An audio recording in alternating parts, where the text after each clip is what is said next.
Many of the cabinet secretaries who are there, Yeah. they don't want to pick my calls even on WhatsApp. They are too scared that they might be found to have spoken to me, you know. And I know some others who are telling me, please, just get somebody to call.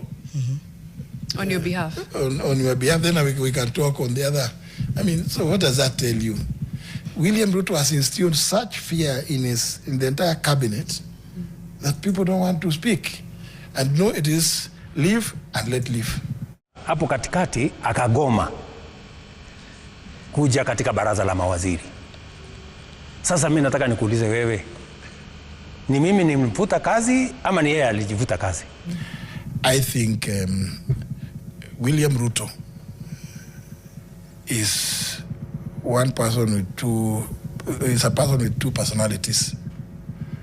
The William Ruto that presents himself to the public is a completely different character from the one that sits behind in the office and crafts stuff. Justin Muturi, a name synonymous with Kenyan politics, finds himself at the heart of a storm. The former Speaker of the National Assembly and one-time close ally of President William Ruto has made explosive allegations against his former comrade. Muturi's accusations paint a picture of a leader operating under a shroud of secrecy, allegedly engaging in shady financial dealings. These claims, aired during a candid interview on NTV's Fixing the Nation, have sent shockwaves through Kenya's political landscape. He's quite a dangerous character. I think William Ruto is actually unfit for the position of President of the Republic of Kenya. I have come sadly to that conclusion. And I have no bitterness. For me, I just feel my own assessment. When I watch William Ruto sometimes talking to members of cabinet and to see him say, I do not want to see corruption in my government. Then I start wondering, who is this talking? And I'm sure we will have occasion to discuss a lot. Is he corrupt? Who? William Ruto. I think, I don't know. But if you see him talking about corruption, you're like, who is this talking about corruption? Is it because he's corrupt? I have so many examples. Not an example, but is he corrupt? Examples aside. Absolutely. Okay. Very. Yes, irredeemably. Okay. Corrupt. One example you can walk us through. I know you've told us that there's many. Just a. I don't want to give you the obvious ones about the Adanis, because I have some background about it. He's the one who was clearly behind it.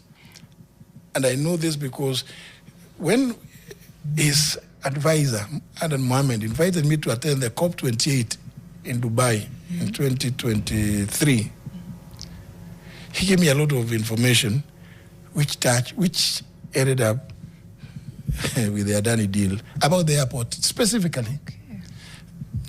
Okay. Even during that same time, some Russian oligarchs who had offered to invest $1 billion here in Kenya. And again, it came from Adan Mohammed. In fact, I have even staff telling me that an NGO, I go and check. There's no, I said the NGO councils, we don't have any such company. Such thing is registered. Then on the day we were coming from India, after that COP28, we flew to India for state visit, blah, blah. I am landing on my way back because Guru, this guy of Defki, you see Ruto around him. It's one of the Guptas. When Guru told me during breakfast on the day we were leaving Delhi, that that plane of the president is not good. I've chatted another one for him. As we are going direct, get an executive jet. I've gotten him so I land in Dubai. Ruto is calling me. Those people, those Russians want you. They are there. They are in Dubai. They are waiting. You sign things. I said, I'm just at the airport and I'm on transit. I am not leaving the airport. Right. He said, no, but they are there. Your people, your staff have already worked on the document. I said, no, I will need to go and review it in office. Muturi is no stranger to the inner workings of government. Having served as the Public Service Cabinet Secretary under President Ruto, he had a front-row seat to the machinery of power. His position afforded him access to sensitive information and a deep understanding of the government's financial operations. This makes his allegations all the more potent, carrying the weight of someone who was privy to the inner circle. The interview saw Muturi shed his usually reserved demeanor, adopting a no-holds-barred approach as he detailed his experiences. He didn't mince words, directly accusing President Ruto of being irredeemably corrupt. This was not a case of political maneuvering or subtle jabs. It was a full-blown exposé from a man who claims to have witnessed the rot within. Muturi's decision to speak out regardless of the potential repercussions has thrust him into the spotlight. He has positioned himself as a whistleblower, a lone voice willing to challenge the status quo.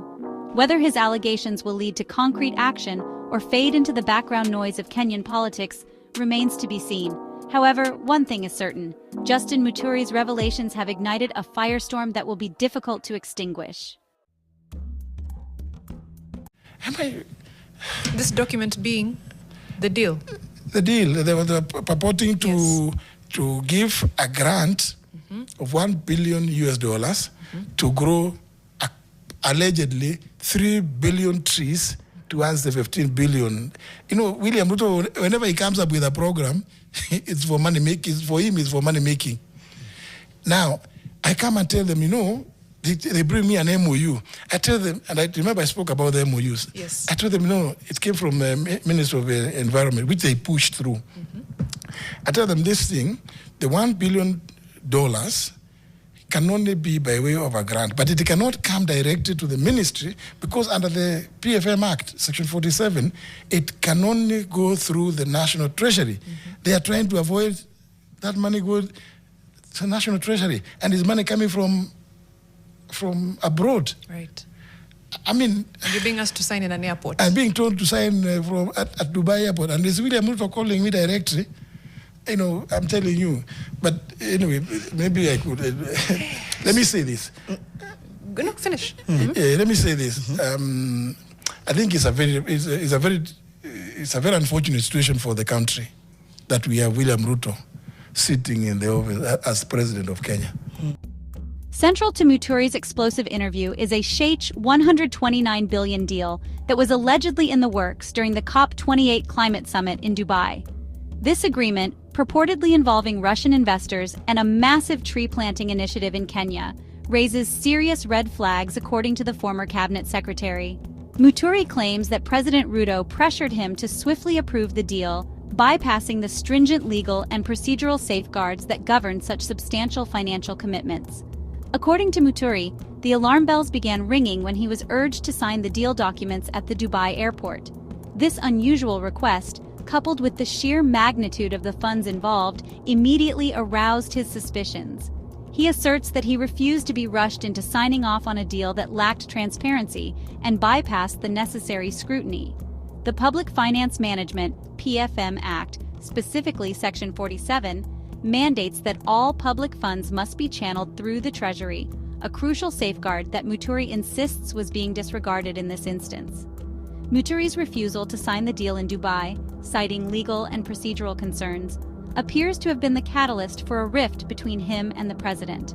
He maintains that his primary concern was ensuring that the proposed investment, while seemingly aligned with Kenya's environmental goals, adhered to the highest standards of financial probity. The urgency with which the deal was being pushed, coupled with the alleged pressure to circumvent established financial protocols, raised serious questions about its legitimacy. The Shaw 129 billion question, as it has come to be known, shines a light on the opaque world of high-level financial dealings and the potential for abuse. Muturi's account, if true, exposes a system where immense sums of money can be moved with alarming ease, bypassing the very mechanisms designed to ensure accountability and transparency. The former cabinet secretary's refusal to be party to such an arrangement speaks volumes about his commitment to upholding the rule of law, even when facing pressure from the highest office in the land. And you know, we have too many examples to give. And you knew this before you were. Did you know this before you were fired? Wouldn't this information have been helpful to the people of Kenya if we knew it before? Like I said, I am a gentleman, and I was going to, in fact, somebody talked about a book. The book is already in the works. I started immediately. I left, actually just before I left Parliament as Speaker. That's when I began working on it. Then now that we went into campaigns, I stopped a bit, and then I said, "Oh, why don't I just wait and finish my experience in the cabinet before you do an expose?"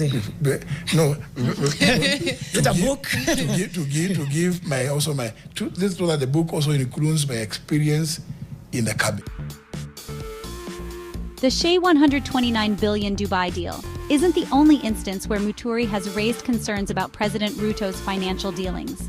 The former cabinet secretary also linked the president to the infamous Error and Kimwarer Dam projects, a scandal that has haunted Kenyan politics for years.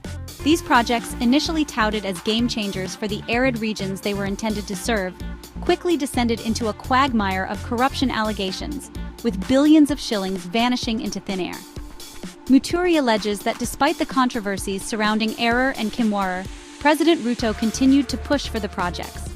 He claims that he was pressured to sign off on disbursements, despite glaring discrepancies in cost estimates and a lack of tangible progress on the ground. Of particular concern to Muturi was the Kimwarer Dam project, which seemed to be progressing based on a faulty geological report. Muturi's claims about Error and Kimwarer echo the findings of numerous audits and investigations that have plagued these projects. These investigations uncovered a litany of irregularities, including inflated contracts, payments for work not done, and the involvement of shadowy figures who seemingly profited immensely from the project's misfortunes. The dams stand as a stark reminder of the devastating consequences of unchecked corruption, leaving a trail of broken promises and wasted resources. By linking President Ruto to these past scandals, Muturi is attempting to establish a pattern of behavior. He is suggesting that the alleged attempt to push through the Shea 129 billion Dubai deal is not an isolated incident, but rather indicative of a deeper disregard for financial probity. The echoes of Error and Kimwarer serve as a potent reminder of the high cost of corruption, a cost that Kenya can ill afford. I refused to sign the very explosive. The Auditor General is going to come up with a report on Arol, Kimwarer, and Itare dams. Because it's only Itare dam where those Italian contractors are done 26%. Arol, they contract those Italians, and they were paying billions. They only put in a container. In Kimwarer, nothing has ever happened because even the report that came, it has a faults underneath. You can't do it. You can't do the dam there. So remember, he has been doing those things, meetings with the Italian Prime Minister, the President. On 3 occasions, I was invited to accompany the team, but I had read the files and I just felt, no, it's not possible. And then Head of Public Service writes to me a letter that the delegation which is going to go there is going to be led by Adil Kawanja, which is one of those very close friends of the President, the chairman of Safaricom Limited, and then the then DPP, Nurdin Haji, and the former Solicitor General. I assigned some other state councils. I said, what is this? But the country is losing, or has lost actually, over 38 billion shillings. And they still, later they wanted me to sign. I said, I can't. I cannot append my signature, not on this. Can you substantiate all of these allegations that you're making? Fortunately, I have them on record. You have paper trail. I have paper trail. You know, I knew what I was doing. Contrary to what William Ruto may have thought, I am not the kind of person that I keep records. Right. And I have all of them. In fact, on soft. Okay. As Gabi is saying here, invite him another time because I can't even work. I'm just listening to him explain things. We have about 10 minutes. Mariam, there was a question about... Oh, sorry, you're going to ask something. No, it's just the level of rot that you're exposing is quite high level. It's deep-rooted, deep-seated. Some people would be, you are privy to it. It's only now from the outside that it's a problem. Yeah, he said it's because he's a gentleman. Yes, and you said it's because you're a gentleman, but it's hard not to question. Yeah. But you know, like now that one, a role. Yeah. You know, it is so obvious the Auditor General is going to find out. That's the appropriate office. Yes. But because I'm sure the Auditor General is going to ask what was the opinion of the Attorney General. But were you also, didn't you advise around taxes and SHA? Were you part of, in a sense, the rot that you're exposing? Let me tell you about this, not just SHA, the 4 laws. When the cabinet memo was brought to us, one morning we were in Kakamega State Lodge for a cabinet meeting by Nakumicha. She brought me like this. I told her, what is this? I cannot sign a cabinet memo just like this. This is not the way to go about it. She told me, CS National Treasurer has already signed. I said, it doesn't matter. She ran to the president, who was then with his deputy Rigiji at Kakamega State Lodge. Then they called me, and I go and I tell them, we cannot do cabinet memos this way. The cabinet, even the cabinet secretary, even the AG, it's not just the AG, it is the office. There are people, and I told you, various departments who have to check through. And there's a lot of consultation. Occasionally, you will sit about 3, 4, 5 people, and I want to know, why did you arrive at this? Why did you yourself, why is it you prefer this? So that we come up with sound legal advice. Now, I'm told, sign. So when she went and reported the president and his deputy, I told them, no, you know what? I can't sign. The president played with me, he told me, JB, we promised people universal health coverage, what. I said, yeah, I am sympathetic to that, because for me, it's good for the citizens of this country. But I told him, but this procedure is not right. And besides, I've seen something that purports to be draft bills. If I am going to agree to sign the CAB memo, these draft bills must be forwarded to me as Attorney General to review them with clear drafting instructions as what it is each bill hopes to achieve. That's 2 weeks ago. When this is the process of interviewing chairperson for the IEBC, there's a lady who actually admitted. She's called, she said her name, Wajiko Manegene, one of the candidates. She admitted, you can check, that she says among the consultants she has done with the government, is that she is part of the team that drafted the health laws. And she was asked, then you drafted? She said, yes. And after that, where did you take them? We took them to Parliament. Took this, for me, it came as a surprise, because I was going to I was still going to reveal to the world that I never took part. But she actually did it for me. That I kept telling people, those bills did not come through the AG's office. Because remember, even the Council of Governors and a lot of issues with them. And that also some of the things I was pointing out to the president and his deputy then at Kakamega. Is this evidence you're willing to share? Yeah. About the not about some of the several views you've held. Yeah. And any of the allegations, you can share them with us. Like which one? Now that one, that one, I don't even have to, because some of it, like the Kakamega one, for example. Can you share that? You see that one? It is those bills. Okay. They never came through the office of the Attorney General. And we have a fully fledged legislative drafting department of highly competent Kenyans. Some of them 20, 30 years experience in legislative drafting. Very, very highly regarded even within the Commonwealth. But people want to bypass that because of, of course, partisan vested interests. No wonder. Later we come to hear about 104 billion project. Are there people in cabinet who share the same views that you share, and they're currently in cabinet right now? I don't know. You must know. Many of them are very timid. They will not want to. They don't want to speak. In fact, some of them don't want to pick my calls, even on WhatsApp. They are too scared. Many of the cabinet secretaries who are there, they don't want to pick my calls even on WhatsApp. They are too scared that they might be found to have spoken to me. And I know some others who are telling me, please, just get somebody to call. On your behalf. On your behalf, then we can talk on the I mean, so what does that tell you? William Ruto has instilled such fear in the entire cabinet that people don't want to speak. And no, it is live and let live. Justin Muturi's allegations against President Ruto extend beyond specific financial dealings. They strike at the very core of the president's fitness to lead. Muturi, in his no-holds-barred interview, declared Ruto unfit to be president, citing what he describes as dual personalities and a deeply ingrained culture of corruption. This is a damning indictment from a man who once worked closely with the president, suggesting a profound disillusionment with the man now at the helm of power. Muturi's public pronouncements have not been met with silence. His dismissal from the cabinet, coming shortly after he began voicing his concerns, has been interpreted by some as an attempt to silence him.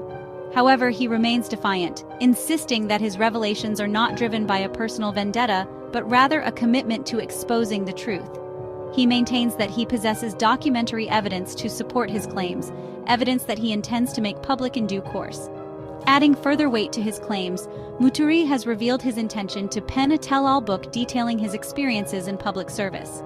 This book, he promises, will provide a first-hand account of the inner workings of government, shedding light on the alleged corruption that he claims is rampant within.